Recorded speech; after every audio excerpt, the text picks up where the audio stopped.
जी page number 56 निकालें।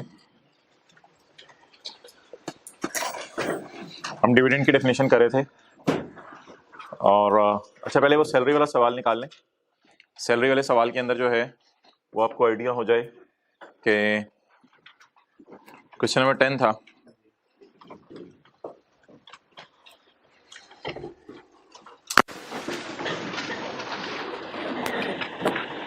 जी सवाल में और कोई एडजस्टमेंट एक थी, लीव इनकैशमेंट। मुहतरम लीव इनकैशमेंट माफ है लेकिन गवर्नमेंट एम्प्लॉइज के लिए, गवर्नमेंट एम्प्लॉय नहीं है तो ये क्या होगी, टैक्सेबल। क्या होगी, टैक्सेबल। बाकी 4 मिलियन अनअप्रूव्ड प्रोविडेंट फंड से मिला है। यार ये जो 4 मिलियन है, आए में तो टेंटिव रहे, ये जो 4 मिलियन है अनअप्रूव्ड प्रोविडेंट फंड से मिला है, तो ये एम्प्लॉयर का कंट्रीब्यूशन है हर साल वाला, एम्प्लॉय का कंट्रीब्यूशन है हर साल वाला, या जो रिटायरमेंट के टाइम पे अकम्युलेटेड बैलेंस मिलता है वो वाला है? बताएं। देखिए ना, उसने लिखा है he received the following amounts in final settlement. Final settlement का क्या मतलब है?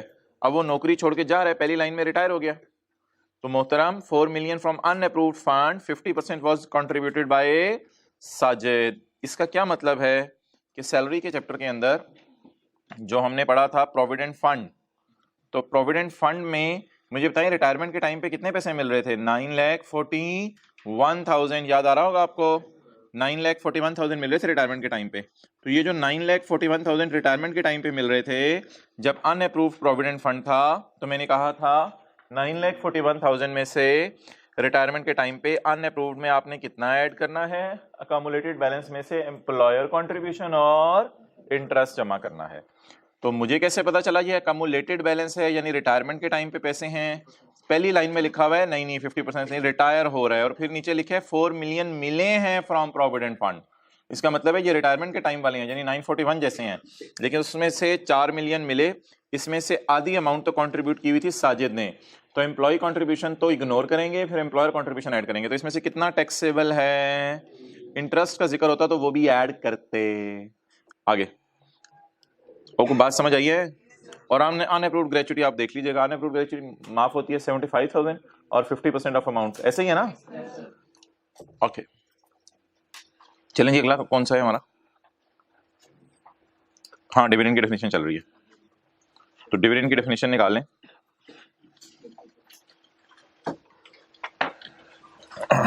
जी हाँ गुड। अच्छा यार ये एक सवाल है कि क्वेश्चन नंबर 8 में कि इसको इनकम फ्रॉम कैपिटल गेन आई है दाऊद लिमिटेड के शेयर से। अब सवाल ये है कि ये दाऊद लिमिटेड प्राइवेट कंपनी है या पब्लिक कंपनी है? अगर प्राइवेट कंपनी है तो income from capital gain normal regime में जाएगा, और अगर पब्लिक कंपनी है तो सिक्योरिटीज में जाएगा। तो ये जो खाली दाऊद लिमिटेड लफ्ज है ना, इसी पर मजबूरन हमें 4 टेस्ट लगाने पड़ेंगे। क्या इसके 50% शेयर गवर्नमेंट ने खरीदे हुए हैं? नो। क्या इसके 50% शेयर फॉरेन गवर्नमेंट ने खरीदे हुए हैं? नो। क्या इसको किसी ऐसी कंपनी ने खरीदा हुआ है जिसको फॉरेन गवर्नमेंट ने खरीदा हुआ है? नो। क्या वाजे लिखा हुआ है सवाल में कि इसके शेयर स्टॉक एक्सचेंज में लिस्टेड हैं? नो। तो जब चारों सवालों का जवाब नो आ गया तो पब्लिक लिमिटेड कंपनी तो नहीं होगी, फिर प्राइवेट लिमिटेड कंपनी होगी। लिमिटेड का लफ्ज तो प्राइवेट पब्लिक दोनों के साथ चलता है। तो जब चारों सवालों का जवाब नो आ गया तो मोहतरम ये क्या बन गई? बोले प्राइवेट कंपनी।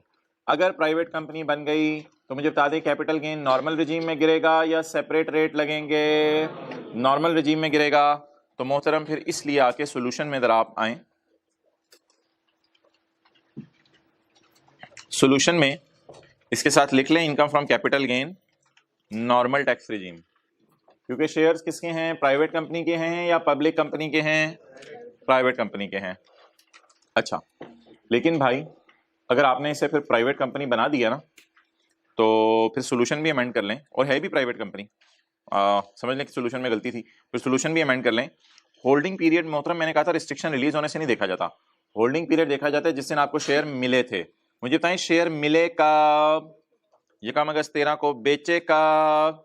31 मई 17 को, तो ऐसे एरो बना लें। अब बताएं होल्डिंग पीरियड 1 साल से ज्यादा है। जब होल्डिंग पीरियड 1 साल से ज्यादा है तो मोहतरम बताएं क्या होल्डिंग पीरियड की वजह से 75% से गेन मल्टीप्लाई होना चाहिए?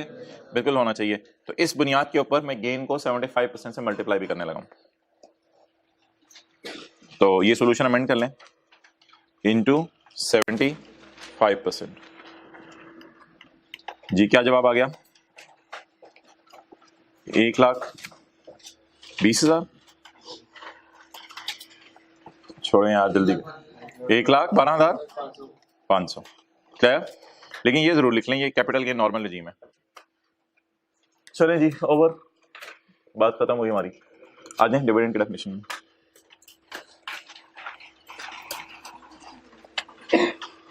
Let's talk about dividend. किधर है शहजादा? अच्छा मोहतरम, कल हमने पढ़ा था कि कंपनी की तरफ से रिलीज ऑफ एसेट्स हो तो ये भी डिविडेंड है। कंपनी डिबेंचर बांटे, ये भी डिविडेंड है, पेज नंबर 56।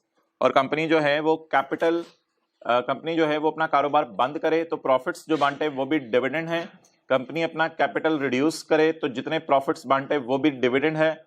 और कल जाते जाते हमने एक बात पढ़ी थी, प्राइवेट कंपनी अगर अपने शेयर होल्डर को, मालिक को, प्राइवेट कंपनी अगर अपने शेयर होल्डर को लोन दे दे तो वो लोन भी डिविडेंड ही समझा जाएगा। या प्राइवेट कंपनी अपने शेयर होल्डर के घर का कोई भी खर्चा बर्दाश्त कर ले तो वो पेमेंट भी डिविडेंड ही समझी जाएगी। लेकिन इसमें हमने पढ़ा था एक्सेप्शन पॉइंट 2 के अंदर कि अगर एक बैंक जो है वो प्राइवेट कंपनी है और वो अपने शेयर होल्डर को जो है वो लोन देता है, तो ऐसी सूरत में बैंक अगर अपने शेयर होल्डर को लोन दे दे तो क्योंकि बैंक का काम ही लोगों को लोन देना होता है, तो ऐसी सूरत में जो प्राइवेट कंपनी बैंक ने अपने शेयर होल्डर को लोन दिया वो डिविडेंड इनकम में फॉल नहीं करेगा। ओके अच्छा जी, अब एक बड़ी इंपॉर्टेंट चीज है जो पॉइंट 3 के अंदर है, वो जरा पढ़ते हैं।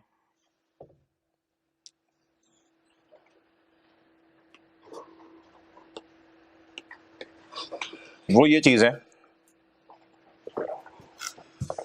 कि 2010 से और 2011 2010 के अंदर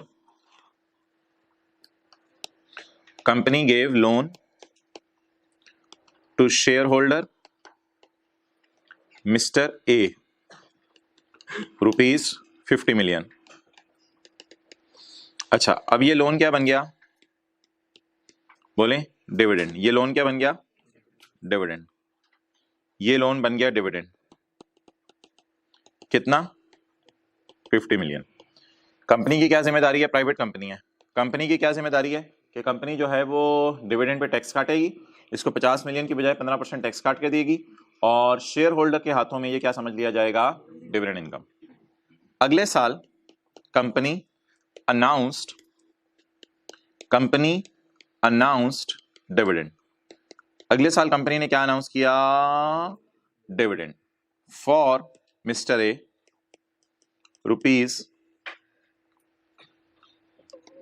₹60 million.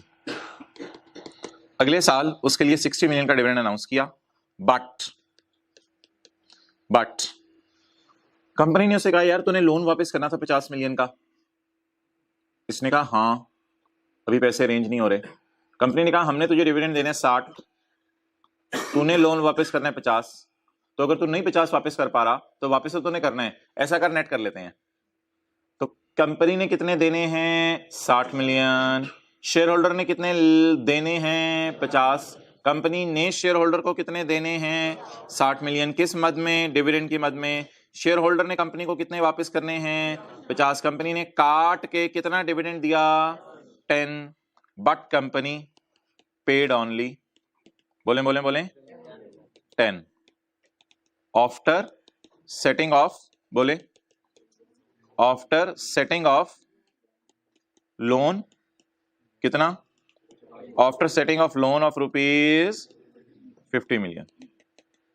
After setting of loan of ₹50 million company ने 50 मिलियन का लोन सेट ऑफ करके बेचारे को कितने पैसे दिए? 10 मिलियन। अब कंक्लूजन क्या होगा कि पूरा 60 मिलियन इसका डिविडेंड नहीं है क्योंकि 50 ऑलरेडी डिविडेंड में जा चुका है, तो ₹10 मिलियन इज डिविडेंड। ठीक है, 1 मिनट से ज्यादा ना लीजिएगा नोट करने में। ये कॉन्ट्रा एंट्री इसको आप कहते थे इंट्रो की क्लास में, कंट्रोल अकाउंट के, डेटर कंट्रोल अकाउंट के टॉपिक में शायद पढ़ते थे। एक ही बंदे से पैसे लेने भी हैं, उसको देने भी हैं, तो फिर लेने देने को हम क्या कर लेते हैं, लेना देना पूरा करते हैं या नेट करके लेना देना कर लेते हैं? नेट करके।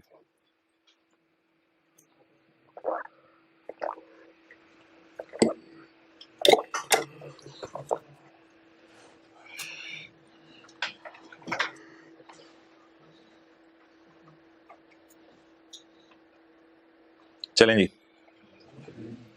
कितने लोगों ने नोट कर लिया? ये देखें 4 लोगों ने कर लिया। ये स्पीड अप हद होगी, लेके बैठ जाते हैं। अच्छा, घर से करके आए थे ये लोग नोट। ओके,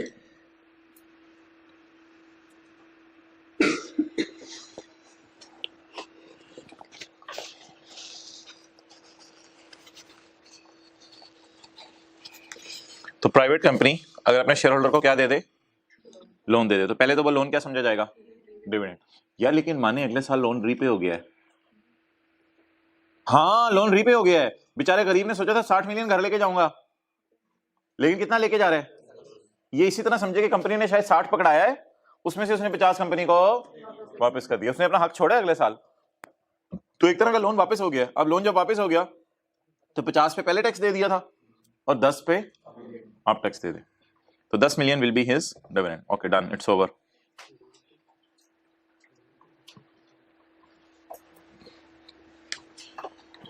तो ये पढ़ें जी, किस हद तक लोन डिविडेंड नहीं था, सॉरी किस हद तक डिविडेंड जो बांटा गया वो डिविडेंड नहीं था, जितना डिविडेंड इस्तेमाल हुआ लोन को सेट ऑफ करने के लिए। मैं अल्फाज दोबारा बोलने लगा हूं, किस हद तक जो डिविडेंड बांटा गया है वो डिविडेंड लोन की डेफिनेशन में नहीं बल्कि डिविडेंड की डेफिनेशन से बाहर निकल गया है।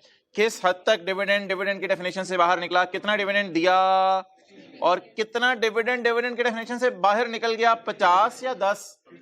50, जितना सेट ऑफ हुआ अगेंस्ट लोन। तो फाइनल फिक्रा क्या बना, जितना डिविडेंड लोन के अगेंस्ट सेट ऑफ हो गया उसको डिविडेंड नहीं माना जाएगा। ये देख पड़े, जितना dividend paid by company which is, company ने तो अपनी तरफ से पे करना था, एनी डिविडेंड पेबल, पेबल अपने समझने के लिए कर लें, वैसे पेबल ही होगा क्योंकि कंपनी पे नहीं करती।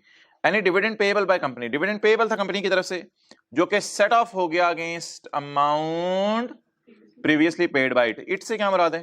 कंपनी। अमाउंट से क्या मुराद है? लोन।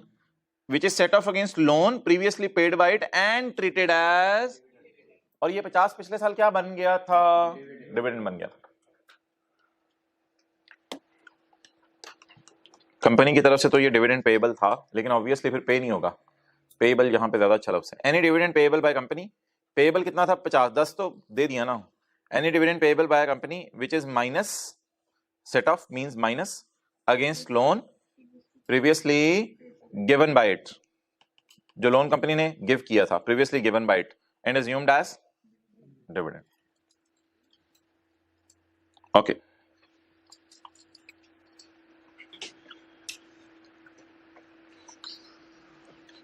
अच्छा यार ये जो है ना लिक्विडेशन किधर है? अच्छा, अब ये कौन कौन से पॉइंट बनाए? ये पॉइंट जो है 2 और 3, ये तो किसकी एक्सेप्शन है? ये है पॉइंट नंबर, जी बिल्कुल ई की, और ये 4 जो है वो है एफ की एक्सेप्शन। अब रह गया पीछे 1, तो 1 है लिक्विडेशन वाले की एक्सेप्शन, यानी 1 है सी की। अच्छा, ये जो 1 वाला कॉन्सेप्ट है आज तक कभी पेपर में टेस्ट नहीं हुआ, कोई इतना इंपॉर्टेंट भी नहीं है। बहरहाल एक कॉन्सेप्ट तो है भाई, एसी ऑन करना, बहरहाल एक कॉन्सेप्ट तो है जिसको हमें समझना पड़ेगा, तो इसलिए जरा आपने गौर से बात सुननी है। कई दफा कंपनी लिक्विडेशन कर रही होती है। लिक्विडेशन का क्या मतलब है? कंपनी अपना कारोबार बंद कर रही होती है। जब कंपनी अपना कारोबार बंद कर रही होती है तो बंद करते करते चीजें लिंगर ऑन होती जाती हैं, क्योंकि कंपनी शेयर होल्डर्स को कह रही होती है, शेयर होल्डर्स की भी आपको पता है पूरी बारात थी कल, तो कंपनी अपने शेयर होल्डर्स को कह रही होती है यार कारोबार हम बंद कर रहे हैं, लेकिन पैसे ना हमारे पास अभी आहिस्ता आहिस्ता आ रहे हैं आहिस्ता आहिस्ता आ रहे हैं, अभी बैड डेट रिकवर हो रहे हैं, डेटर वगैरह के पीछे पड़े हुए हैं हम, पैसे आ रहे हैं। तो शेयर होल्डर्स तंग आके एक तारीख को कहते हैं यार खुदा के लिए जान छोड़ो, हमारी जितने पैसे पड़े हुए हैं ना हमारे, वो हमें वापस करो, बस आज के बाद जो मिला डायरेक्टर्स वो तुम्हारी किस्मत, हम जान छुड़ाते हैं। हम जान छुड़ाना चाहते हैं कंपनी से, हम जान छुड़ाना चाहते हैं, जो पैसे बचे कुछ हैं ना हमें दो और हमारी कम से कम जान छोड़ो। तो अब उसके अंदर मिसाल के तौर पे एक बंदा घर से 100 रुपया लाया था, उसको कंपनी ने 120 रुपए वापस कर दिए। तो कल बात हुई थी, तो 100 रुपया तो अपना सरमाया वापस लेके जा रहा होगा और 20 रुपए क्या कर लेके जा रहा होगा, डिविडेंड। लेकिन जाते हुए एक फिक्रा बोल के जा रहा है, जाते हुए फिक्रा बोल के जा रहा है, सखी बन रहा है, जाते हुए फिक्रा बोल के जा रहा है, आज के बाद जो तुम्हें मिला डायरेक्टर्स वो तुम्हारा। आज के बाद अगर जाहिर बात है कंपनी तो बंद हो गई है, लेकिन फिर भी कुछ ना कुछ बैड डेट रिकवरी वगैरह हो सकती है जिसकी वजह से लिंगर ऑन किया हुआ था चीजों को। तो आज के बाद जो मिला कंपनी के डायरेक्टर्स वो तुम्हारा। अब जब इतना सखी बन के जा रहा है और अपने पैसे छोड़ के जा रहा है, तो लॉ मेकर ने भी सखीपन का इजहार किया।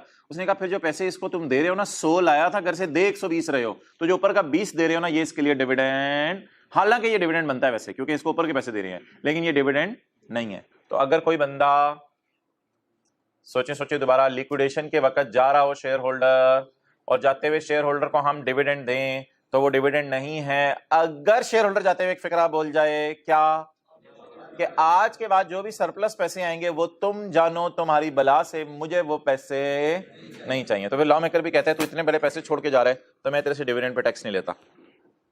डिस्ट्रीब्यूशन, ये पैसे उसे मिले क्यों, ऑन लिक्विडेशन, क्योंकि कंपनी क्या हो रही थी, बंद हो रही थी। डिस्ट्रीब्यूशन ऑन लिक्विडेशन का मतलब बताएं, कंपनी बंद होते हुए पैसे क्या हो रहे हैं, डिस्ट्रीब्यूट हो रहे हैं। और रिडक्शन ऑफ कैपिटल, ये पॉइंट डी की एक्सेप्शन भी है। अच्छा बहरहाल आप एक बात समझें, दो बातें मिक्सअप ना करें। Distribution on liquidation of capital, यानी कैपिटल खत्म हो गया, कंपनी बंद हो गई, where share holder has no right in surplus assets on, जब फाइनल लिक्विडेशन होगी। असल में ना ये वाली जो लिक्विडेशन है ये आरजी लिक्विडेशन है, ये आरजी लिक्विडेशन है। आरजी लिक्विडेशन के ऊपर ये पैसे ले जाएगा, लेकिन क्या कह के जाएगा कि जब फाइनल लिक्विडेशन होगी तब। तो आरजी लिक्विडेशन करवाई क्यों है वैसे शेयर होल्डर्स ने, फाइनल लिक्विडेशन का वेट कर लेते। बताएं जल्दी बताएं, अपनी वजह बताइए। क्योंकि लिंगर ऑन कर रहे थे डायरेक्टर्स, लटकाई जा रहे थे, यार लिक्विडेट कर देंगे कारोबार को, कर देंगे बंद, यार क्या हो गया, कर देंगे बंद। तो शेयर होल्डर्स ने क्या कहा, और यार खुदा के लिए तुम लोगों ने बंद नहीं करना, जो पैसे हमें दो, हमारी जान छोड़ो। तो शेयर होल्डर्स आरजी लिक्विडेशन करा के घरों को चले गए, और जाते हुए क्या कह के गए कि we have no right in surplus assets on final liquidation. Final liquidation के वक्त हमारा सरप्लस एसेट पे कोई हिस्सा नहीं होगा। तो इसका मतलब है फिर आज भी जो तुम्हें पैसे मिले वो तुम्हें क्या कर दिए गए हैं, माफ कर दिए गए हैं, वो डिविडेंड इनकम की डेफिनेशन में फॉल नहीं करेंगे। तो लिख लें, आरजी लिक्विडेशन के वक्त जो डिविडेंड मिलेगा वो डिविडेंड नहीं समझा जाएगा। आरजी लिक्विडेशन के वक्त जो डिविडेंड मिलेगा वो डिविडेंड नहीं समझा जाएगा।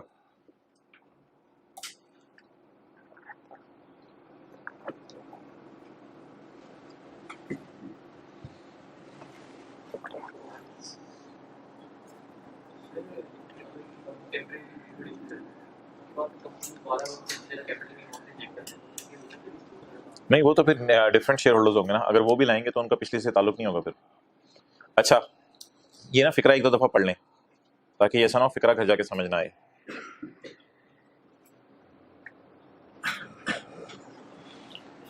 डिस्ट्रीब्यूशन, अब बांटना, किस मौके पे बांटना, कंपनी के बंद होने पे बांटना। वेयर शेयर होल्डर, जहां शेयर होल्डर क्या कह दे कि अगर कोई सरप्लस बांटा तो उसमें मैं हिस्सा नहीं लूंगा। अच्छा ये शेयर्स कौन से होते हैं आपको पता है कंपनीज में? शेयर्स आमतौर पे जो शेयर होल्डर घरों से पैसे ही लाते हैं, इसके अगेंस्ट आमतौर पे बिल्डिंग्स वगैरह तो नहीं लाते। ये ऐसी उसने बात लिखी हुई है, शेयर्स इशू होते हैं पाकिस्तान में अगेंस्ट कैश। जारी बात है जब कंपनी बनी होगी कभी तो शेयर होल्डर घरों से शेयर्स के अगेंस्ट पैसे ही लाए होंगे जिसकी कंपनी ने एंट्री की होगी, cash, debit, capital, credit. Okay अगले पेज पे आए, 50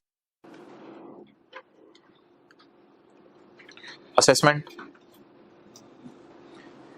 असेसमेंट का लफ्ज़ को रटा मारना है आपने और ये समझ आपको आएगा चैप्टर 15 में। असेसमेंट इंक्लूड प्रोविजनल असेसमेंट यानी अंदाजन एंड अमेंडेड असेसमेंट। बहरहाल मोहतरम चैप्टर 15 में काफ़ी डिटेल से डिस्कशन होगी इन चीज़ों पे, तो इसको बस चैप्टर 15 लिख लें यहाँ, जिसमें आपको प्रोविजनल असेसमेंट और अमेंडेड असेसमेंट में फ़र्क बताऊंगा। अमेंडेड असेसमेंट्स के लिए सेक्शन 122 होगा पूरा जो हम पढ़ेंगे।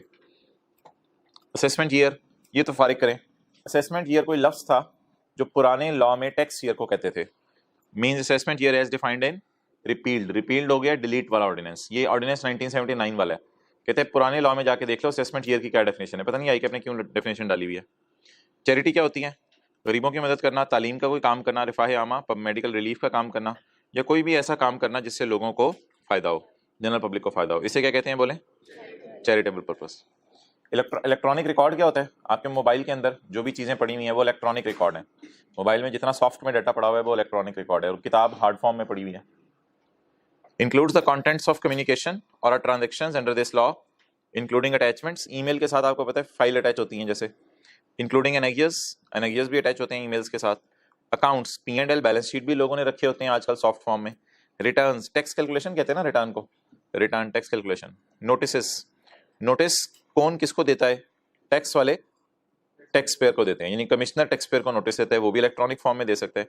And any other associated information created, sent, forwarded, downloaded, read or printed by one or more electronic resource. Electronic resource क्या होगी? कंप्यूटर। तो इलेक्ट्रॉनिक रिसोर्स के जरिए रीड कर लें, इलेक्ट्रॉनिक रिसोर्स के जरिए फॉरवर्ड कर लें, इलेक्ट्रॉनिक रिसोर्स के जरिए डाउनलोड कर लें इन चीज़ों को, ये सारी की सारी क्या बन जाएंगी बोले? Electronic record. इनकम की डेफिनेशन क्या है ये सब आपको पता है। Income includes any amount chargeable to tax under this law. Any amount, ओहो पिछले सफे पे अक्यूमुलेटेड प्रॉफिट्स की डेफिनेशन रह गई है, वो भी याद कराइएगा। Any amount subject to collection और deduction of tax. Subject to का मतलब क्या होता है? जिस पर, एक्सेलेंट एक्सेलेंट मोहतरम, जिस पर। एनी अमाउंट जिस पर टैक्स कलेक्ट हो या डिडक्ट हो, डिडक्ट हो के क्या बन जाए? Final tax. तो इसकी मिसाल हमने क्या पढ़ी हुई है? डिविडेंड। डिविडेंड पे टैक्स कटता भी है, डिडक्ट भी होता है, और क्या बन जाता है? Final tax. Any amount assumed as income under any provision of this law. Provision क्या होती है लॉ की? ये जो लॉ में सेक्शंस होते हैं इन्हें लॉ की प्रोविजंस ही कहा जाता है। लॉ में सेक्शंस होते हैं, सब सेक्शंस होते हैं, इन्हें लॉ की क्या कहा जाता है? Provisions. Any amount assumed as income under any provision of this law. अच्छा मोहतरम, किसी चीज को आप इनकम एज्यूम कर लेते हैं कभी कभी लॉ में। कल ही ताजा ताजा पढ़ा है हमने लोन को डिविडेंड एज्यूम कर लिया, लोन को डिविडेंड एज्यूम कर लिया, हालांकि लोन तो क्या होता है? उधार होता है। तो उधार को हमने क्या मान लिया है? अगर लोन देने वाली कौन हो? Private company. तो लॉ मेकर कभी कभी अजीब सी असम्पशंस लेता है कि एक चीज उधार होती है, उधार को क्या कह देता है? डिविडेंड कमाया। तो ये मैंने आपको मिसाल दे दी तीसरे पॉइंट की। Any loss of income. ये लॉस ऑफ इनकम क्यों इनकम है? और यार लॉस ऑफ इनकम को उसने इसलिए इनकम कहा है कि आपको पता है अकाउंटिंग वाले जो ना जगह जगह लिखते हैं P&L, जब बनाते हैं प्रॉफिट एंड लॉस कहते हैं, लेकिन टैक्स वाले ना बड़े तेज हैं, वो कहते हैं P&L का लफ्ज छोड़ो, इनकम के लफ्ज से दो मानी है। इनकम के लफ्ज से कहते हैं कभी कभी इनकम भी आ जाती है लोगों को, और कभी कभी बस वैसे ही इनकम के वर्ड की डेफिनेशन जरा ब्रॉड कर रहे हैं। तो असल में जो चैप्टर है ना इनकम फ्रॉम बिजनेस, वो इनकम फ्रॉम बिजनेस नहीं है। फिर इसका मतलब है इनकम फ्रॉम बिजनेस भी हो सकती है, और इनकम की डेफिनेशन में लॉस आ गया, लॉस फ्रॉम बिजनेस भी हो सकते हैं। जो चैप्टर है ना इनकम फ्रॉम प्रॉपर्टी, तो आज पता चला वो इनकम फ्रॉम प्रॉपर्टी चैप्टर नहीं है सिर्फ, उधर इनकम भी आ सकती है। और जो चैप्टर है ना इनकम फ्रॉम कैपिटल गेन, तो पता चला कि वो इनकम फ्रॉम कैपिटल गेन नहीं है चैप्टर, उधर लॉस भी आ सकते हैं कैपिटल गेन के चैप्टर में। बस ये था थोड़ा सा इनकम की डेफिनेशन को ना ब्रॉड करके लॉस। बात अजीब सी है, लेकिन घरों में भी होती है, अक्सर बेटी को बेटा कह के बुलाते हैं, आपने सुना होगा। तो ये अब इसका मतलब ये नहीं कि वो बेटा है, तो इसका मतलब ये नहीं कि लॉस इनकम है, लेकिन इनकम की डेफिनेशन को ब्रॉड करके उसमें बीच में क्या डाल दिया? लॉस। तो इनकम स्लैश लॉस भी समझ सकते हैं आप इसको। तो इनकम की डेफिनेशन में इनकम भी आता है और लॉस भी आता है। ये इनकम ईयर एक बड़ा पुराना सा लफ्ज़ है। Income year means income year as defined in पुराना लॉ। हमारे लॉ में कोई लफ्ज़ नहीं है, ना इनकम ईयर ना असेसमेंट ईयर, हमारे लॉ में एक ही लफ्ज़ है, टैक्स ईयर। नॉन प्रॉफिट इदारा क्या होता है खुद ही पढ़ लें। यह नॉन प्रॉफिट इदारा एक दफ़ा जब साबित हो जाएगा ना मोहतरम, तो याद रखिएगा चैप्टर किधर है यार, वो टैक्स क्रेडिट्स वाला चैप्टर। अगर जब एक इदारा साबित हो जाएगा ना कि ये कौन है, बोलें नॉन प्रॉफिट, तो फिर मोहतरम बताएं फ़ायदा क्या होगा? फ़ायदा ये होगा कि अगर एक इदारा नॉन प्रॉफिट बन गया तो फ़ायदा क्या होगा कि आप इसको सेक्शन 61 के तहत डोनेशन दे सकेंगे। तो अगर आप पेज नंबर 65 पे आते हैं तो नॉन प्रॉफिट इदारे की लिखने डेफिनेशन चैप्टर 5 में है। और जब एक इदारा क्या बन जाएगा? नॉन प्रॉफिट इदारा, और नॉन प्रॉफिट इदारे की सारी शराइत जो भी मैं पढ़ाने लगा हूं वो पूरी कर देगा, तो उसको क्या बेनिफिट मिलेगा? उसका टैक्स माफ हो जाएगा। ओके किधर है यार?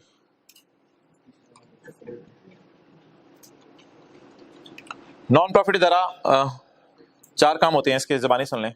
नॉन प्रॉफिट इदारा वो होता है जिसने एजुकेशनल या चैरिटेबल कोई काम करना हो। नॉन प्रॉफिट इदारा वो होता है जो लॉ के तहत बना हो, यानी किसी लॉ के तहत रजिस्टर हुआ हो, और नॉन प्रॉफिट इदारा किसी लॉ के तहत भी रजिस्टर होगा और कमिश्नर के पास जाके भी अपने आप को अप्रूव कराएगा। और नॉन प्रॉफिट इदारे की चौथी शर्त यह है कि उसमें जो भी प्रॉफिट्स आएंगे वो लोग घरों में नहीं लेके जाएंगे, बल्कि वो रिफाह आमा के कामों में इस्तेमाल होंगे। तो नॉन प्रॉफिट इदारे की 4 शराइत हैं। उसका मकसद नेक हो, नंबर 1। नंबर 2, नॉन प्रॉफिट इदारा जो है अपने आप को किसी लॉ में रजिस्टर करवाए, कोई भी लॉ हो पाकिस्तान का, जैसे SECP जाके कुछ लोग एज अ कंपनी भी अपने आप को रजिस्टर करवा लेते हैं। और तीसरी बात, नॉन प्रॉफिट इदारा जो है कमिश्नर के पास जाके हाजिरी दे, कमिश्नर के दरबार में जाके हाजिरी दे, कमिश्नर में आ गया नॉन प्रॉफिट इदारा बनने। और चौथी शर्त यह है कि नॉन प्रॉफिट इदारा जो है वो उसके जो लोग चलाने वाले हैं वो घर पैसे ना लेके जाएं। नॉन प्रॉफिट इदारा means any person other than individual. लेकिन ये इंडिविजुअल नहीं हो सकता, एक बंदा नहीं हो सकता, ये इदारा होगा इंडिविजुअल। एक बंदा ये नहीं कह सकता मैं नॉन प्रॉफिट इदारा हूं, मुझे चंदा दो, तो उसको उठा के ले जाओ, ये तो खुद चंदा है। ओके, नॉन प्रॉफिट इदारा means any person other than individual which is established for religious, educational, charitable, welfare for general public or for promoting a amateur sports. Amateur sports होती हैं जो पाकिस्तान में अभी रनिंग में नहीं आई हुई, ठीक है। अब मिसालें अपनी तरफ से ना देते रहिएगा, बस जो स्पोर्ट्स पाकिस्तान में रनिंग में नहीं आई हुई अभी तक, क्रिकेट तो रनिंग में आ चुकी हुई है, तो हॉकी भी रनिंग में आ चुकी हुई है, तो जो पाकिस्तान में स्पोर्ट्स अभी चल नहीं रही ना, उनके लिए भी कोई चैरिटी दे सकता है। फॉर्म बाय और अंडर एनी लॉ एज, किसी लॉ के तहत अपने आप को जाके आपको रजिस्टर करवाना पड़ेगा, कोई भी लॉ हो पाकिस्तान में, एंड अप्रूव्ड बाय कमिश्नर, और साथ किससे अप्रूवल लेनी पड़ेगी? फॉर स्पेसिफाइड पीरियड, एक खास अरसे के लिए, ऑन एन अपील, जिसमें आप अपील करेंगे कमिश्नर को, इन अ प्रेस्क्राइब्ड फॉर्म, एक प्रेस्क्राइब्ड फॉर्म सा बना होगा, उसमें अपना नाम लिखेंगे, पर्पस लिखेंगे और कमिश्नर को कहेंगे मुझे इजाजत दे दो, accompanied by the prescribed documents वगैरह क्या होंगे कि कौन कौन लोग इस इदारे को चला रहे हैं, इसका दफ्तर कहाँ है, ये सारे डॉक्यूमेंट साथ अटैच करके आप भेजेंगे। भाई आप बिस्किट का रैपर खोल लो या घर से खा के आया करो, ये जो सबको परेशान करते हो ना क्लास में, भूख भी लगी होती है। Point D, the person do not derive any benefit from the assets. Drawings allowed नहीं है, ड्राइंग्स नॉट अलाउड। ड्राइंग्स का क्या मतलब है? घर पैसे ले जाना। तो नॉन प्रॉफिट इदारे के जो चलाने वाले हैं, क्या वो घर पैसे लेके जा सकते हैं? ऐसी कि तैसे ही उनकी फेंटी लगाएंगे, उनको जो है वो सड़क पे खड़ा करके मारेंगे। हाँ वो हो जाता है थोड़ा बहुत। रेजिडेंट टैक्स पेयर, यार ये रेजिडेंट टैक्स पेयर की जरूरत नहीं थी, रेजिडेंट पर्सन की डेफिनेशन आपने पढ़ ली हुई है, तो ये वही डेफिनेशन है, means a tax payer who is a resident person, और non resident tax payer means a tax payer who is a non resident. Principal officer, अच्छा FBR वाले कई दफ़ा ना कम्युनिकेशन करते हैं, कभी लेटर भेज देते हैं आपके घर, कभी कोई और चीज़ भेज देते हैं आपके घर। तो कम्युनिकेशन में ना ये पता होना चाहिए कि आपसे जब कम्युनिकेशन कर रहे हैं FBR वाले, तो आपके दफ्तर में ऑफिसर कौन है जिसको दे दिया जाए तो समझा जाएगा कि लेटर प्रॉपरली डिलीवर हो गया। मिसाल के तौर पे टैक्स वालों ने आपसे मांगा टैक्स, कैसे मांगा? एक स्टूडेंट बरकत मार्केट से आ रहा था, उससे पूछा मोहतरम आप राइस जा रहे हो? उन्होंने कहा हाँ। यार ये सफ़ा प्रिंसिपल साहब को दे देना, इतना टैक्स जमा कराना इन्होंने। तो लॉ मेकर ने कहा मोहतरम ये स्टूडेंट है, ये कस्टमर है, ये प्रिंसिपल ऑफिसर नहीं है। अब राइस वाले कोर्ट में जाके ये कहेंगे कि हमें तो लेटर ही नहीं मिला था, क्योंकि आपने हमारे किसी अफसर को लेटर, तो ये कोई तरीका नहीं है कि FBR वाले अपने जो है छत से कबूतर रवाना करें और रवाना करके कहें फला फला दफ्तर में जाके हमारा परवाना दे दो, तो ये कोई तरीका नहीं है। तो लेटर किसको मिलना चाहिए?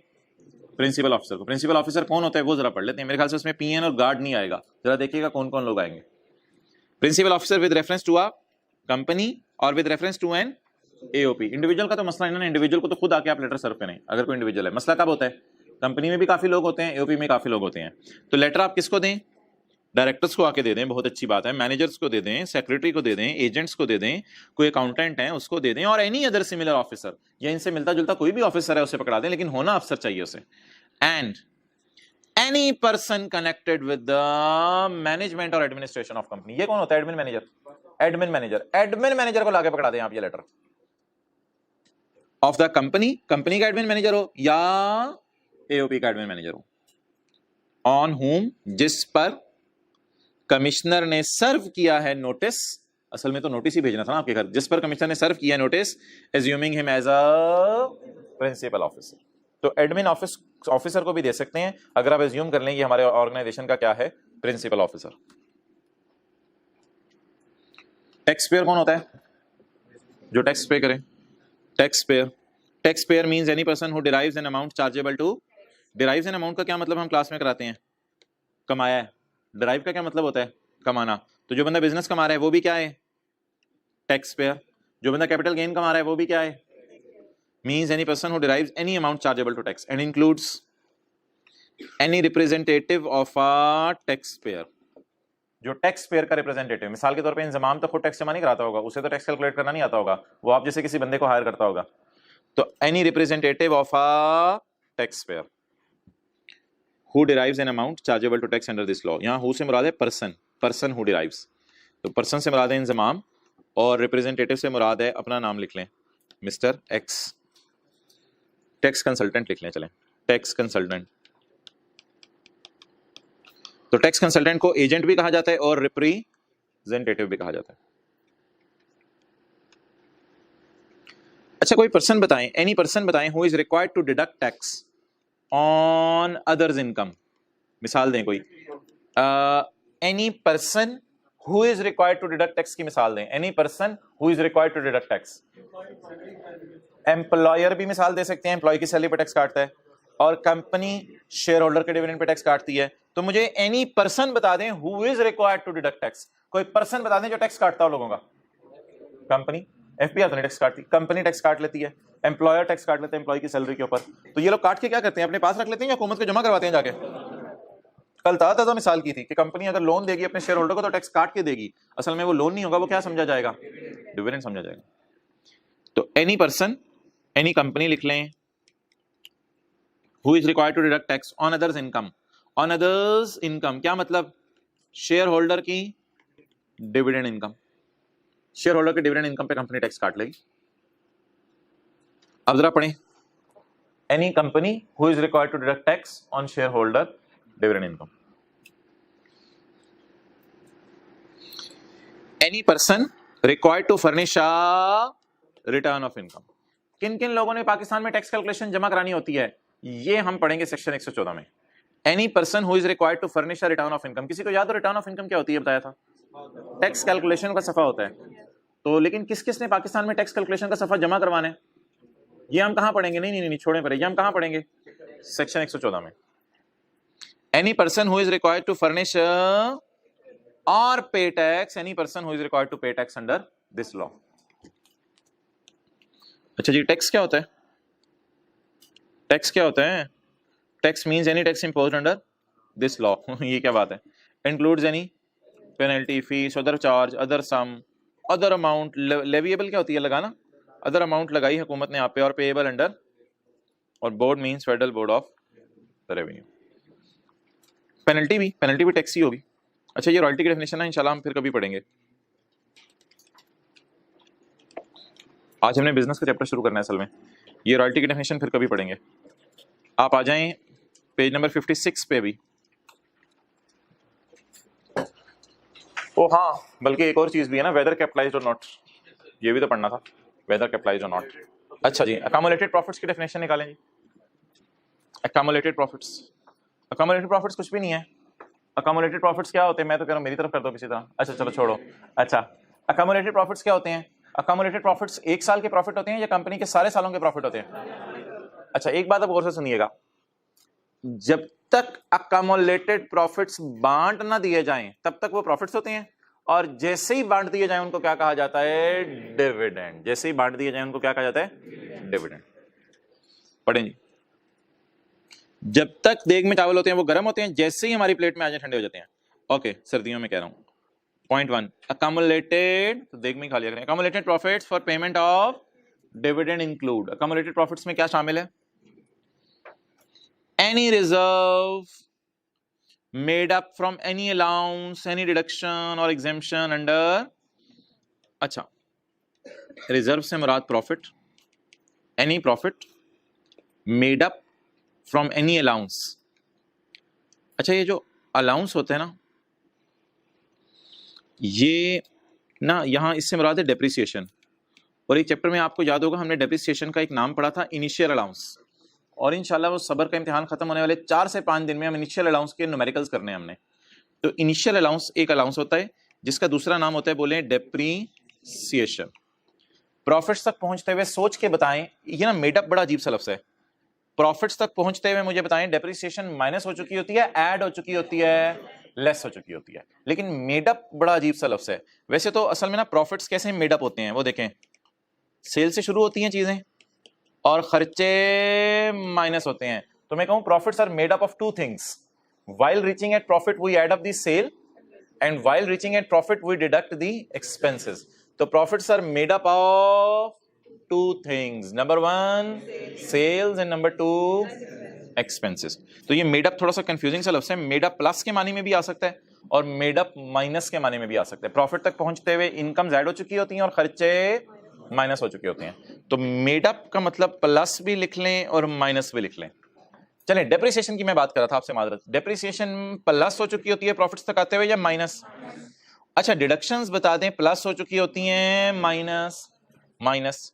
एग्जेम्प्ट इनकम्स प्रॉफिट तक आते हुए प्लस हो चुकी होती हैं या माइनस माइनस। मैंने माना प्रॉफिट्स तक आते हुए एग्जेम्प्ट इनकम्स जो है वो प्लस हो चुकी होती हैं, माना के टैक्स वाले इस पे टैक्स नहीं लेते, लेकिन मोहतरम याद रखिएगा टैक्स वाले इस पे टैक्स ना भी लें तो कोई फर्क नहीं पड़ता, आप एग्जेम्प्ट इनकम डिविडेंड की फॉर्म में तो बांटते ही है ना। कोई बंदा अगर कोई एग्जेम्प्ट इनकम कमा ले जिस इनकम पे हुकूमत टैक्स नहीं लेती, एक कंपनी है वो एग्रीकल्चर इनकम कमा रही है, अब शेयर होल्डर्स को क्या कहेगी, एग्रीकल्चर इनकम माफ है इसलिए तुम्हें कुछ भी नहीं देंगे, और नहीं नहीं नहीं, शेयर होल्डर्स को तो डिविडेंड बांटा ही जाता है ना। तो बोले फॉर द पर्पस ऑफ बांटिंग डिविडेंड, डिविडेंड बांटने के लिए, क्योंकि देखना डेफिनेशन में पहला लफ्ज क्या है, for the payment of dividend. Dividend देने के लिए क्या एग्जेम्प्ट इनकम प्रॉफिट में पड़ी होगी? जी बिल्कुल, लेकिन टैक्स निकालने के लिए अगर एग्जेम्प्ट इनकम प्रॉफिट में पड़ी होगी तो हम उसे कहेंगे इसे प्रॉफिट में नहीं पड़ा होना चाहिए। क्लियर? अच्छा जी, बता दें जी प्रॉफिट्स क्या होती हैं। प्रॉफिट्स तक डेप्रिसिएशन, प्रॉफिट तक डिडक्शंस और प्रॉफिट तक एग्जेम्पशंस। चलें जी, प्रॉफिट्स तक डिडक्शंस माइनस हो चुकी होती हैं, प्रॉफिट तक डेप्रिसिएशन लेस हो चुकी होती है, और प्रॉफिट तक एग्जेम्प्ट इनकम्स। ऐसी मुश्किल सी डेफिनेशन बनाई हुई है, बातें आसान है अंदर। Any profit made up of depreciation, made up of deduction और made up of any exemption. अच्छा, आगे तो कुछ भी नहीं है यार, आगे तो ऐसे बेजान सी चीज है।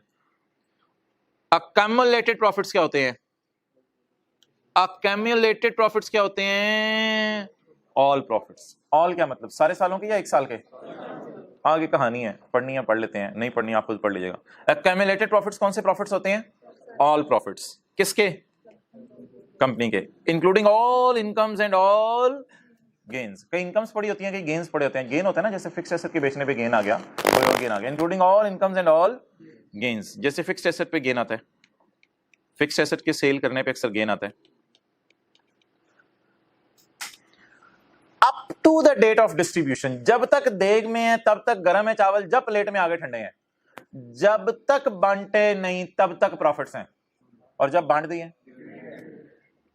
ऑफ अ ट्रस्ट तो छोड़ें, ऊपर हमने ऑफ अ कंपनी पढ़ लिया ना, all profits of a company including incomes and gains of a trust up to the date of distribution. जब तक बांटे नहीं तब तक क्या है, और जब बांट दिए up to the date of its liquidation. जब तक कंपनी बंद नहीं हुई तब तक क्या है? प्रॉफिट्स। जब कंपनी बंद हो गई और बांट दिए, डिविडेंड। ऐसे ही बीच में लिखा हुआ, इतनी इंपॉर्टेंट चीज नहीं है। Incomes and gains of a trust, of a trust को ब्रैकेट में ले लें, बस अलग से याद कर लीजिएगा, आप पढ़ लेंगे। All profits of a company including incomes and gains. लेकिन कब तक उनको प्रॉफिट्स कहा जा सकता है? और जैसे ही देख खुली तो वो चावल प्लेट में है तो ठंडे हो गए, up to the date of distribution. और जब डिस्ट्रीब्यूट हो गए तब इनका नाम प्रॉफिट नहीं है, तब क्या है? जब तक कंपनी बंद ना हो तब तक प्रॉफिट्स अगर पड़े हैं तो इनका नाम क्या है? Up to the date of liquidation इनका नाम क्या है? और राइट एट दैट टाइम जब आपने बांट दिए तो इनका नाम क्या है? डिविडेंड। अच्छा, ये एक बात कल आ रही थी बार बार प्रॉफिट्स के साथ, वेदर कैपिटलाइज्ड और नॉट। तो ये बड़ी एक आसान सी चीज है, इसको आपने ये एक न्यूमेरिकल के जरिए समझना है। बार बार लफ्ज आ रहा था वेदर कैपिटलाइज्ड और नॉट। ये कंपनी है यार, इसका शेयर कैपिटल भी है और इसके कई सालों के प्रॉफिट भी हैं। ठीक है जी, कंपनी ने 100 रुपया ओनर घरों से लाए हुए थे और 60 रुपए कंपनी ने कमाया था, जिस तरह कल मैंने बात की थी। 100 रुपए ओनर घरों से लाए हुए थे, 60 रुपए कंपनी ने कमाया हुआ था। अब कंपनी ने सोचा कि मैं अपना कारोबार बंद करूं, लेकिन अकाउंटेंट ने एक 2 नंबरी सिखाई कंपनी को। अकाउंटेंट ने 2 नंबरी सिखाई। अकाउंटेंट ने कहा कारोबार बंद करोगे तो 60 रुपए जो तुमने लोगों को बांटने हैं वो क्या बन जाएंगे? कल बात हुई थी, डिविडेंड। क्योंकि अगर कारोबार बंद करोगे तो कितने पैसे वापस करने हैं शेयर होल्डर्स को? 160 जब शेयर होल्डर्स को वापस करने हैं तो उसमें 100 रुपया क्या है? उसका ओरिजिनल पैसा, और 60 रुपए क्या है? डिविडेंड। तो अकाउंटेंट ने कंपनी को 2 नंबर मशवरा दिया और मशवरा देके कहा प्रॉफिट्स को गायब करो, प्रॉफिट्स को गायब करो ताकि प्रॉफिट्स कम हो जाएं और कम डिविडेंड दो आप और शेयर होल्डर भी खुश हो जाएं। प्रॉफिट्स को गायब करने का तरीका यह है, दराज में से पैसे गायब करने का तरीका यह है बैंक में जमा करा दें, हैं तो बैंक में ही वैसे, दराज से पैसे गायब करने का तरीका यह है बैंक में जमा करा दें। प्रॉफिट्स को गायब करने का तरीका यह होता है कैपिटल अकाउंट में फेंक दें। अब मैं प्रॉफिट्स आपके सामने करने लगा हूं कैपिटलाइज, इसे कहते हैं अकाउंटिंग की मार मारना। मैं प्रॉफिट्स आपके सामने क्या करने लगा हूं, कैपिटलाइज। हिम्मत करें, जल्दी जल्दी एंट्री बताएं, जल्दी एंट्री बताएं, जल्दी एंट्री बताएं। 10 रुपए के प्रॉफिट्स मैंने पकड़े और पकड़ के ये दूसरा अकाउंट कौन सा है, अकमुलेटेड प्रॉफिट्स। 10 रुपए के प्रॉफिट्स पकड़े और पकड़ के मैंने कैपिटलाइज कर दिए। 10 रुपए के प्रॉफिट्स क्या कर दिए, कैपिटलाइज कर दिए। ठीक है, तो इसको ट्रांसफर एंट्री कहते हैं। जैसे आप पैसे नहीं बैंक में जमा कराते थे, उसी तरह की ये एक एंट्री है। तो आपने प्रॉफिट्स पकड़ के क्या कर दिए, कैपिटलाइज। अब आप मुझे बताएं, जब कंपनी बंद हो रही होगी तो इस अकाउंट से आप कितने पैसे दे रहे होंगे, 110, और इस अकाउंट से कितने पैसे दे रहे होंगे, 50, और कंपनी बंद हो जाएगी। अब मुझे बता दें व्हाट इज डिविडेंड। अब अकाउंटेंट 2 नंबरी डाल के कहेगा कि डिविडेंड इज 50, लेकिन हुकूमत कहेगी इस 110 में भी 10 क्या पड़ा है, प्रॉफिट्स ही बांटे हैं तुमने। ये 2 नंबरी ना करो हमारे साथ, और तुमने इस 110 में 10 क्या डाल के दिया है, बोले प्रॉफिट्स ही डाल के दिए हैं। तो मोहतरम आज भी डिविडेंड हमारा, इसमें 10 रुपए होंगे ना सिर्फ, आज भी डिविडेंड हमारा बताएं कितना बनेगा, 50 जमा 10। बार बार लफ्ज क्या आ रहा था, डिविडेंड की डेफिनेशन में एक लफ्ज आ रहा था बार बार, वेदर कैपिटलाइज्ड और नॉट। दोनों डिविडेंड है, बार बार लफ्ज आ रहा था वेदर कैपिटलाइज्ड और नॉट। कहते हैं कौन से वाले प्रॉफिट्स बांटो आप, जो प्रॉफिट्स अकाउंट में पड़े हो चाहे वो वाले बांटो, या जो कैपिटलाइज हो चुके हैं वो वाले बांटो। मेरी नजर में दोनों क्या हैं। अब कंक्लूजन बता दें आज आके हम कहां खड़े हैं, 60 इज डिविडेंड। इस 110 में से कितना डिविडेंड है, 10, और इसमें, और ऑब्वियसली ये गलतियां कब पता, ये 2 नंबरियां कब पता चलेगी, हुकूमत जब आपके ऑडिट करेगी, आके ऑडिट करेगी, आपकी गलतियां निकालेगी और कहेगी कि आप लोगों ने 2 नंबरी की हुई है। ये 110 रुपए लोग घरों से नहीं लाए थे, लोग तो घरों से कितना लाए थे, 100। तो मोहतरम मैंने कितने प्रॉफिट्स कैपिटलाइज किए हैं, कैपिटलाइज्ड कर दिए हैं 10, लेकिन बाद में पकड़ा गया जी। अगर ना पकड़े गए तो फिर बचत है।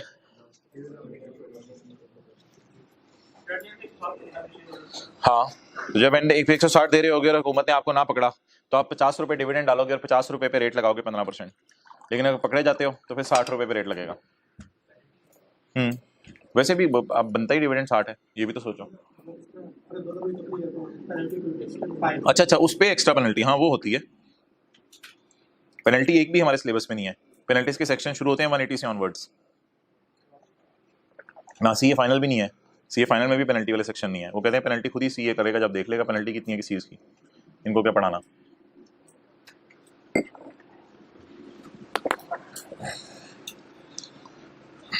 जी, how much are capitalized, how much are not, how much are capitalized 10, how much are not capitalized. तो इसमें कैपिटलाइज्ड कितने पड़े हैं, 10, और नॉट कैपिटलाइज्ड, लेकिन डिविडेंड कितने अनलकीली, 60 पूरा ही। ये कंक्लूजन है।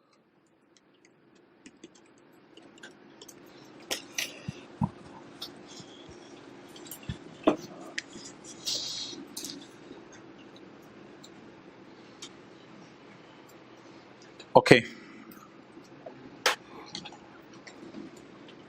इस डायग्राम के ऊपर हेडिंग दे दे वेदर कैपिटलाइज्ड और नॉट। वो जो कल बार बार एक चीज को ब्रैकेट में ले रहे थे आप, गोद में ले रहे थे, साइड पे रखा हुआ था आपने, वेदर कैपिटलाइज्ड और not.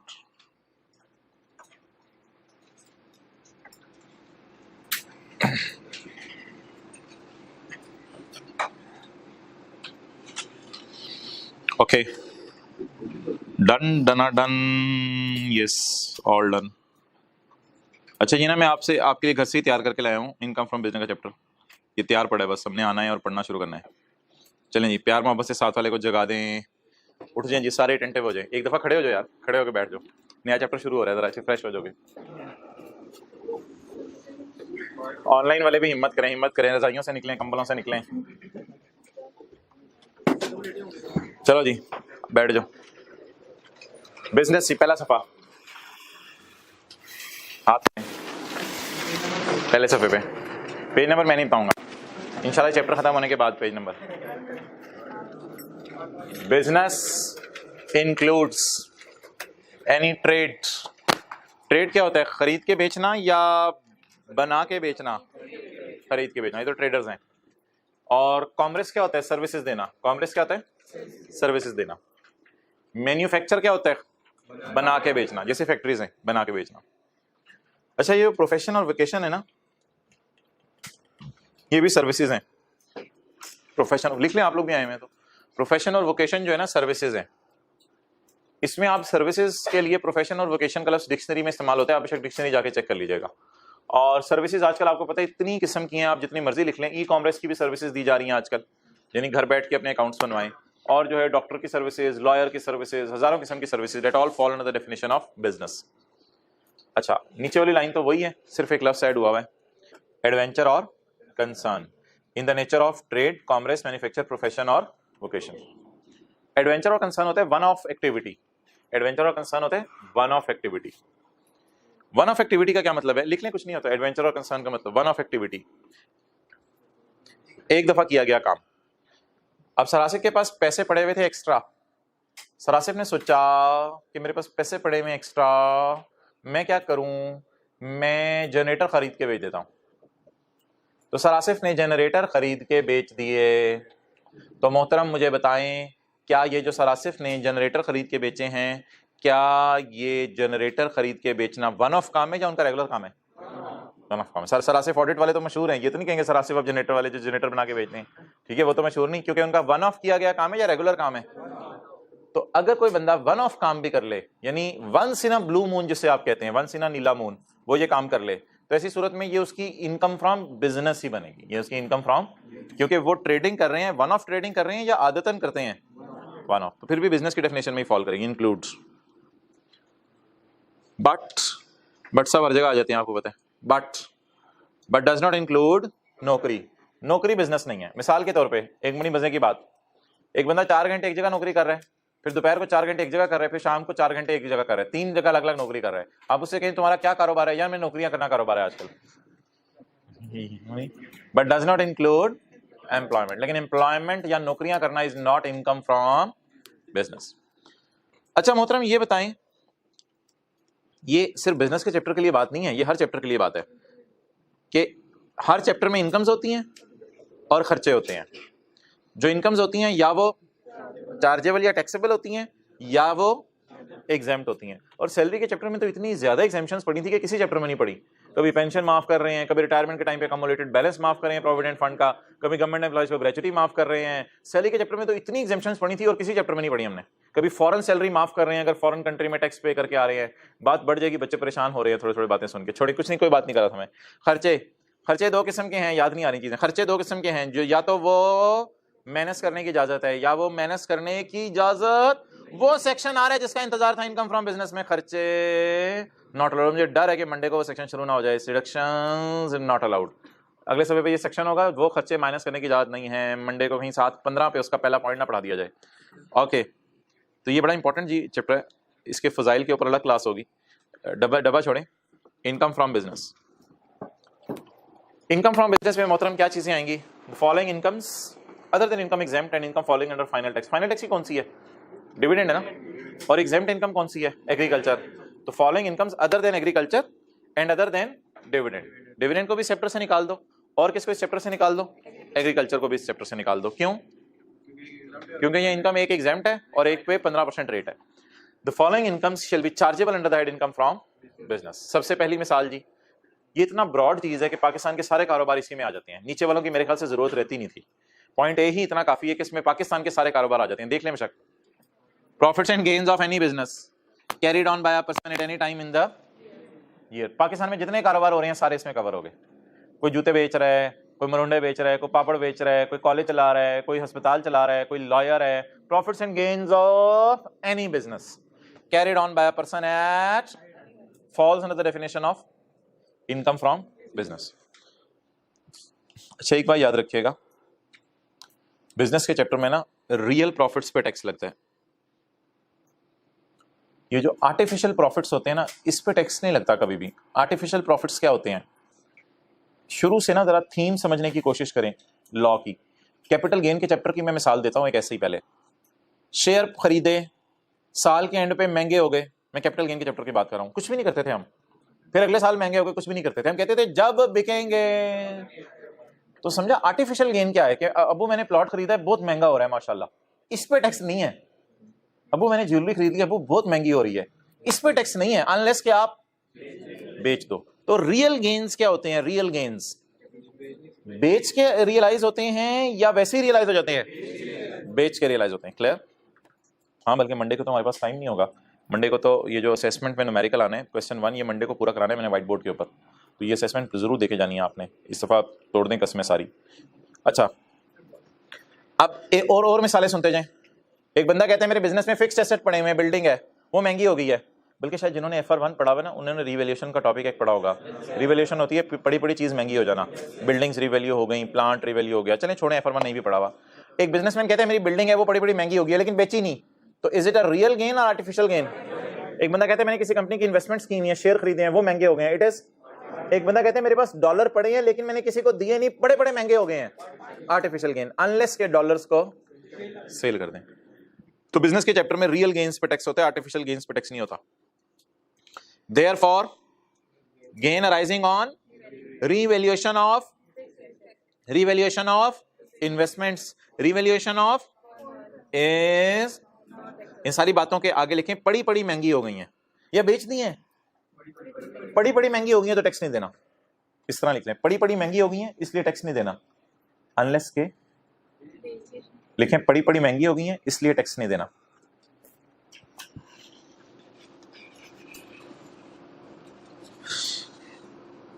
Similarly, impairment loss is also ignored for, यार ये ना एक डेप्रिसिएशन की बहन है इम्पेयरमेंट।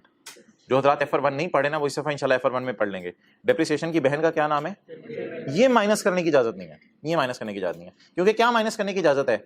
डेप्रिसिएशन। अकाउंटिंग वाले टीचर शायद एक माइनस करवाएं डेप्रिसिएशन की तरह की चीज जिसका नाम क्या रखें? इम्पेयरमेंट। लेकिन टैक्स वाले इम्पेयरमेंट को लॉस नहीं मानते क्योंकि ये एक आर्टिफिशियल सा लॉस है टैक्स वालों की नजर में। छोड़ें यार, बस आगे नहीं पढ़ना। इनकम फ्रॉम बिजनेस का चैप्टर ज्यादा हो जाएगी। चैप्टर 19 निकालें। चैप्टर 19 ये मैं आपके लिए घर से तैयार करके नहीं लाया हुआ, ये भी तैयार करना पड़ेगा। किधर है चैप्टर 19? ये इसमें ज़मीर अंसारी वाला सवाल ढूंढ लें। ज़मीर अंसारी ये ना पास पेपर का क्वेश्चन नंबर 9 होगा या 10 होगा। उसमें ना एम्प्लॉय शेयर स्कीम रिवाइज करते हैं, उसमें एम्प्लॉय शेयर स्कीम की एडजस्टमेंट रिवाइज कर लेते हैं। Page number 370। चलें, मेरा भी आ जाएगा, आप अपना निकालें, ऊपर देख रहे हैं। जल्दी जल्दी पढ़ें एम्प्लॉय शेयर स्कीम की एडजस्टमेंट। अब ये ना कहिएगा कौन से नंबर वाली है। मिल गई? ओए होए, चलें जी शुरू करते हैं। Compute the taxable income of Zamir Ansari for tax year 2000। किस साल की इनकम निकालनी है? 2010 की। और हम क्या रिवाइज करने लगे हैं? टाइम बच गया था, हम एम्प्लॉय शेयर स्कीम रिवाइज करने लगे हैं। पढ़ें जी। Mister Zameer had received shares. ओ मोहतरम, कोई प्री रजिस्ट्रेशन नहीं, डायरेक्ट कंपनी का मालिक बन गया। इसकी कंपनी, इसकी जेब में डायरेक्ट क्या आ गए? शेयर सर्टिफिकेट याद है? इसकी कंपनी में डायरेक्ट क्या आ गए? इसकी जेब में डायरेक्ट क्या आ गए? Mister Zameer had received 15,000 share. Mister Zameer had received 15,000 shares. बताएं जी, शेयर आ गए या प्री रजिस्ट्रेशन करवाई है? अभी शेयर्स आ गए ऑन 1 दिसंबर 2006। बहुत पुरानी बात करें जी। सी पॉइंट ये आपने शुक्र है बता दिया। फॉर टैक्स ईयर 2010 है, ये भी बहुत पुरानी बात कर रहे हैं। 1 दिसंबर 2006 को इसकी जेब में शेयर आ गए। अंडर है। अब देखना ये है कि अगर तो रिस्ट्रिक्शन ना लगी हुई ना तो 1 दिसंबर को ही सैलरी में ऐड कर देंगे, और अगर रिस्ट्रिक्शन लगी हुई तो अकेले में जाके साइड पे आई कैप में फिक्रा बोलेंगे वो शेयर ही क्या जो बेच ना सकें, वो बोल के वापस आएंगे कुर्सी पे। और देखें इसके ऊपर रिस्ट्रिक्शन लगी हुई है। He had the option to transfer the share on or after 1 जनवरी 2009। वो 1 जनवरी 2009 के बाद शेयर बेच सकते हैं, उससे पहले बेच नहीं सकता। कौन कह रहे रिस्ट्रिक्शन नहीं लगी हुई? तो रिस्ट्रिक्शन लगी नहीं है तो शेयर ही क्या जो बेच ना सके, वो शेयर ही क्या जो।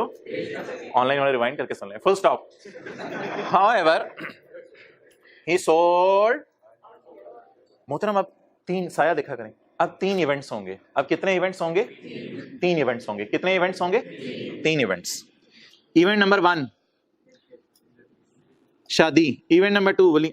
अच्छा जमीर हैड रिसीव, नहीं वो वाला इवेंट ना बोला करो, अल्लाह बचाए। अच्छा जमीर हैड रिसीव 15,000, ये पहला इवेंट हो गया। इससे ये कंपनी का मालक बन गया, इससे ये कंपनी का, लेकिन अभी शेयर्स को जेब के अंदर डाल के रखेगा, अंदर वाली जेब में छुपा के रखेगा शेयर्स को, और क्या कहेगा वो शेयर्स ही क्या जो बेच ना सके। अच्छा 1 जनवरी 9 को क्या हादसा होगा? रिस्ट्रिक्शन रिलीज हो जाएगी और शेयर्स को जेब से निकाल के बाहर रख लेगा, शेयर्स को जेब से निकाल के बाहर रख लेगा। और मुझे तो बिल्कुल कल वाला अमेरिकन लग रहा है वो जो क्वेश्चन 8 करवाया था। However, he sold all the shares on 1 अप्रैल 2010, और शेयर जेब से जब बाहर निकाले तो रिस्ट्रिक्शन रिलीज होने के बाद बेचे हैं, तो he sold all the shares। अब इवेंट्स बता दें जी कितने बने? 3। नंबर 1, शेयर्स मिले विद रिस्ट्रिक्शन, इस दिन क्या हुआ? रिस्ट्रिक्शन रिलीज हुई इस दिन। अच्छा फेयर वैल्यूज देखते हैं जरा किस किस दिन की हैं। इस दिन की दी हुई है, जिस दिन मिले हैं, लेकिन इसको तो काट देंगे ना। क्यों काटेंगे? वो शेयर ही क्या जो। अच्छा इस दिन की भी फेयर वैल्यू दी हुई है, माशाल्लाह माशाल्लाह, इसे क्या करेंगे? और रिस्ट्रिक्शन रिलीज होगी, इसे क्यों काटेंगे? इसे फिर आप बढ़े आके, मैं यही कह सकता हूं। सुबह सुबह ऐसी बातें करवा रहे हैं यार, ये क्या लोग हैं, कौन आए हुए हैं क्लास में? मोहतरम रिस्ट्रिक्शन रिलीज होगी है उस दिन, तो इसको क्यों काटेंगे? ये तो इनकी फेयर वैल्यू है, इस बुनियाद पे सैलरी का गेन निकालेंगे, इसको तो गले लगाएंगे। Okay please please please behave. अच्छा और ये 1 अप्रैल 2010, इस दिन तो कैपिटल गेन निकालेंगे ना, क्योंकि शेयर आप क्या कर रहे हैं? बेच रहे हैं। चलें जी स्टार्ट करें। हवा सी आ रही है, ठंडी नहीं है। ओके यार 1 दिसंबर 2006 को क्या हुआ है? शेयर्स मिल गए हैं, शेयर्स मिल गए हैं। आपको पता है 1 दिसंबर 2006 टैक्स ईयर 2007 बनता है? पता है? पता है? शेयर्स रिसीव किए, शेयर्स रिसीव किए, जब कंपनी ने शेयर इशू किए, जो भी आप कह दें, लेकिन कौन से वाले? विद रिस्ट्रिक्शन, रिस्ट्रिक्शन वाले। फिलहाल सैलरी में कुछ भी ऐड तक के, हिम्मत करें यार बोलें, जब तक के रिस्ट्रिक्शन रिलीज ना हो। अच्छा रिस्ट्रिक्शन रिलीज कब हुई है? हमारे साल टैक्स ईयर 2010 में? नहीं नहीं नहीं नहीं, ये तो 30 जून 9 के साल में रिस्ट्रिक्शन रिलीज हो गई है। 30 जून 2009 के साल, पिछले साल रिस्ट्रिक्शन रिलीज हुई है, या हमारे 2010 के साल में हुई है? 2009 में रिस्ट्रिक्शन रिलीज हुई है। 2008 और बोले बोले बोले बोले हिम्मत करें, 2009 1 जनवरी 2009 इधर आएगा ना, क्योंकि इधर 30 जून 9 है यार, प्लीज समझ रहे हैं बातें? पहली क्लास याद है ना? पहली क्लास में 30 जून बताया था, इधर आएगा। तो 1 जनवरी 2009 क्या हुआ जी? रिस्ट्रिक्शन, बिल्कुल कल जैसा सवाल है जैसा कल क्लास में किया था। अब बता दें यार, इस दिन तक शेयर जेब के अंदर रहेंगे, इस दिन शेयर जेब से बाहर आ जाएंगे, लेकिन बेचेंगे नहीं अभी हम। अब शेयर जेब से बाहर आ गए तो सैलरी में जाना चाहिए। याद आ रही है थोड़ी थोड़ी बातें? इस दिन क्यों नहीं सैलरी में लेके गए थे? इस दिन क्यों सैलरी में लेके जाएंगे? Income from salary. क्या फॉर्मूला है? Fair market value of share minus cost of share minus cost of right, minus cost of share और माइनस कॉस्ट ऑफ राइट। अच्छा जी, इंशाल्लाह हमारे साल इनको बेचना भी है, हमारे साल इनको बेचना भी है। किस साल बेचना है? 2010 में, 2010 में इनको बेचना भी है। अच्छा मुझे बता दें जी, फेयर वैल्यू कितनी है 1 दिसंबर 2006 को? कितनी है? 30। ये सिन की फेयर वैल्यू है, इससे तो फारिग कर दें। इस सिन कितनी फेयर वैल्यू है? 42। किताबें घर में हैं, देख लें खुद ही। 42। और फिर बेचे किस दिन? 1 अप्रैल 2000। इवेंट का नाम शेयर्स सोल्ड। इस दिन कितनी फेयर वैल्यू है? 48।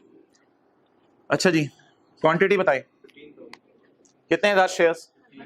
15,000। 15,000 को मल्टीप्लाई करें 42 से, 6,30,000। क्लियर? अच्छा यार मुझे एक चीज बताएं, what is the cost of shares? मोहतरम ये कुछ हजरात बैठे हुए हैं क्लास में, अल्लाह ही इनको पूछे, ये कह रहे हैं कि फेयर वैल्यू भी 35 है, कॉस्ट भी 35 है, तो फिर एम्प्लॉय पागल है कि एम्प्लॉयर से आके शेयर ले रहे, फिर बाजार से ले लेता।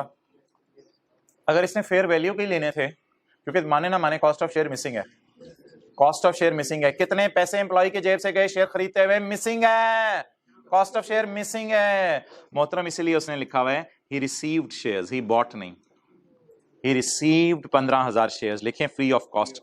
ही रिसीव्ड, बॉट नहीं लिखा हुआ, बाय नहीं किए पैसे देके। ये सवाल के ना अंदर का गुंजल था।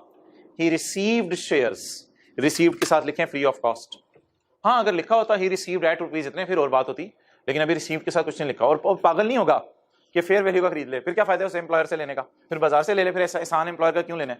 ये तो एम्प्लॉयर एहसान चढ़ाता है मोहतरम बाद में एहसान याद भी दिलाता है, आपको पता है एहसान का, पता है ना। अच्छा आप बोलें जी cost of share, he received free of cost 6 lakh, और आगे तो आसान है आपको पता है। Income from